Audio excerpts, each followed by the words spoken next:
Now, it's one thing to get your business off the ground, get it started and start putting things out there, but it's a whole other game to really make your business blossom and grow. And there are certain things you need to be doing and considering if you really want to take it to that next step and start creating a blossoming business.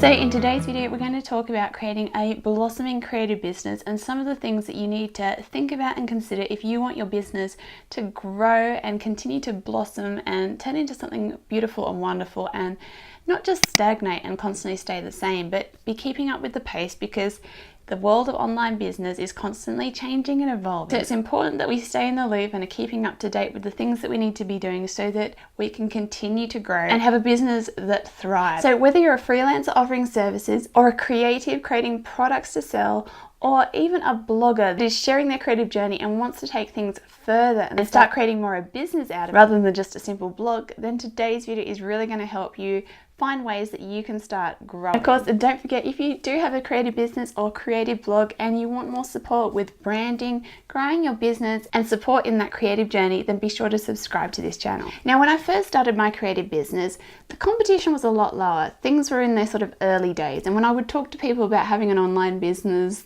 they'd be a bit perplexed by the whole thing. They didn't really know much about it. But today it's a different story. There's a lot more people out there and the competition is higher. And so you really have to stay on top of things if you want to get seen and create a business that is really blossoming. So first of all, get serious about your branding. You can't just start selling things and, hoping for the best. You really have to be serious about your brand, because you want to be sure that you're communicating to the right people, that you look professional and people will take you seriously, and that you have a strong identity so that you're consistent and so that you're recognizable, and so you start standing out and have something unique. It's really important to get clear on your brand style so that you can just stay consistent with it and really create something special. And if you need some help with that, then be sure to check out in the description box below, because I have a link for a free email course which guides you through defining a style for your brand, and that will really help you to dig deep and get started so that you can really create a solid brand framework so that you can create a distinct style for yourself. The next thing is taking time to plan rather than just doing things on a whim or waiting until that creative motivation strikes. It's really important to plan when it comes to your business. You need to be using your time efficiently, especially as you start to grow. In the early days, you might just be like, oh, I feel like doing this. Oh, look, that particular marketing thing looks really cool. I might try that out. Or I'd really like to create this today. But as things grow and develop, you will notice that your time starts to get smaller and smaller, because you've really got to hone in and focus on what you're doing. And you want to get efficient. So the amount of time you're putting in, you're getting a good enough amount of money back for that. And then it's not just a hobby, but it's a serious business.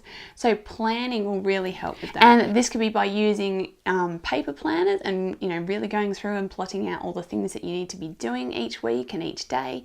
And also digital planners can be really helpful too. Things like Trello or Asana can be really helpful for really plotting out all the things that need to be done in your business and keep you on track. And so what I like to do is on Sundays, plan out the things that need to be done that week and what day they need to be done, scheduling certain things that need to be scheduled. So then each day I know what I need to work on, and that week I know what I want to have achieved by the end of the week. And that way I'm not just going on a whim or being dictated to by your email inbox, which is so easy to be like, oh, someone's emailed me to do this, okay, I'll do that now.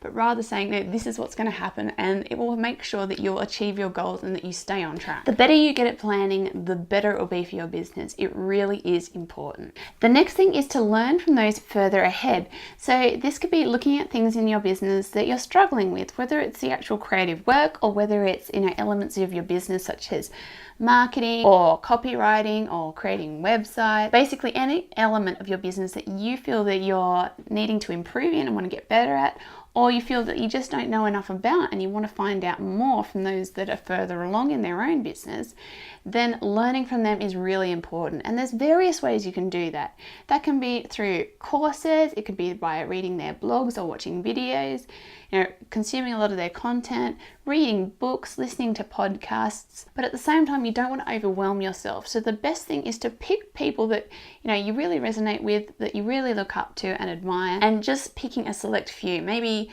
3 to 5 people that you just really admire and just consuming everything that you can from them. Maybe buying a few courses too, but at the same time, don't buy things just because they sound awesome, but buy them because you actually need them and because there's a particular part of your business that you really are needing help with.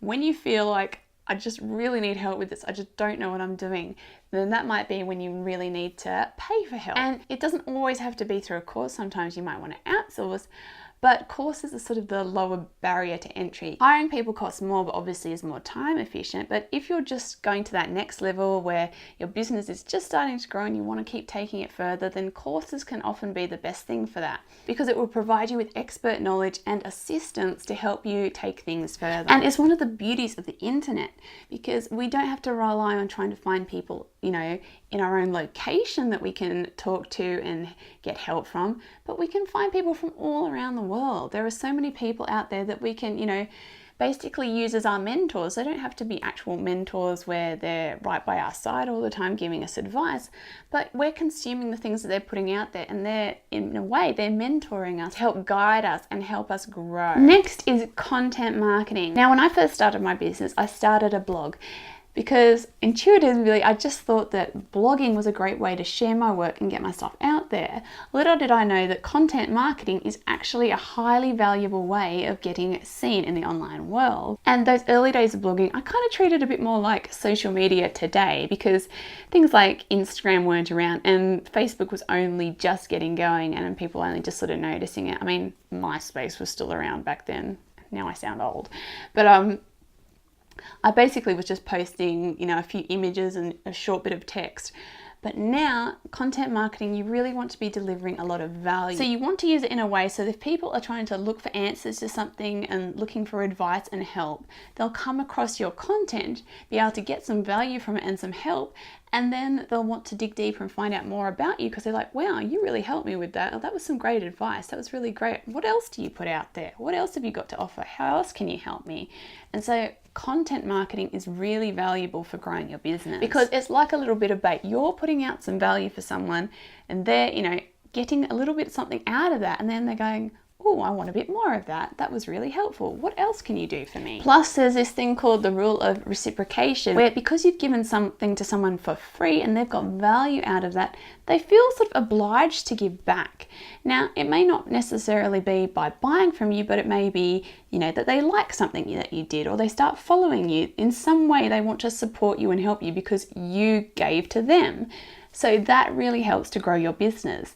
And if they do just simply start following you, then they'll start seeing more and more of your content, and maybe one day the time will be right and they will buy from you. It doesn't necessarily happen right away, but it's about building that business up, starting to build more followers and more people that are interested, so that when the time is right for them, they'll want to buy things from you. Now, when it comes to types of content marketing, this could be blogs, as I mentioned before. It can also be videos just like this. It could be things like podcasts, or it could be even Instagram or Facebook posts that are just more value rather than just, you know, a simple line of text, but, you know, you're sharing something of value. It doesn't have to be super long, as long as it's helpful, and, you know, it could be just quick tips and things. But what you want to do is provide value for people. And if you're thinking, but I'm not teaching people things, or, you know, I'm not selling something that really relates to that kind of tips and tricks kind of stuff, well, think about what kind of help someone might need that will support what you're creating.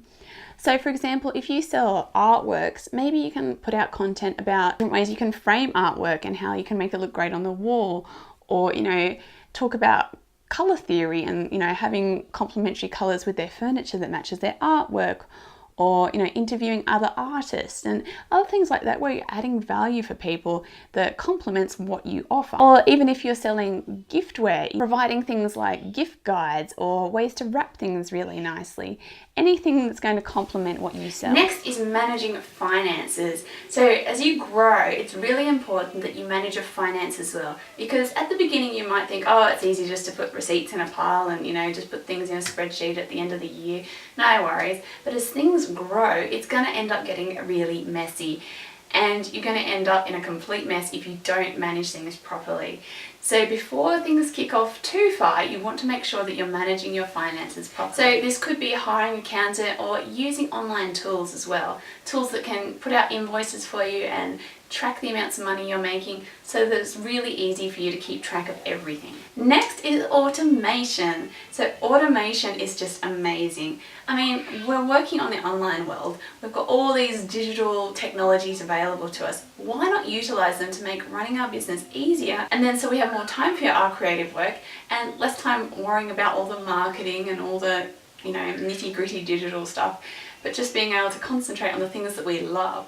Using automation is so helpful. This can be things like automating emails that go out. It can be scheduling posts that go out. It can be having automated sequences that when someone buys something, then it sends them a particular email. It doesn't have to be super complicated stuff, but just little things that you can automate that then mean you don't have to physically do it, and so it saves you some time. Another important thing as your business grows is business buddies and community, because if you're working from home on your own, it can get lonely and it can feel isolating, and you can easily end up feeling down and feeling like you're the only one doing this. And how do you get help when you get stuck in a situation, because you can't just turn to someone next to you and go, I don't know what to do in this situation, can you help me out? That's why it's so important to have some community.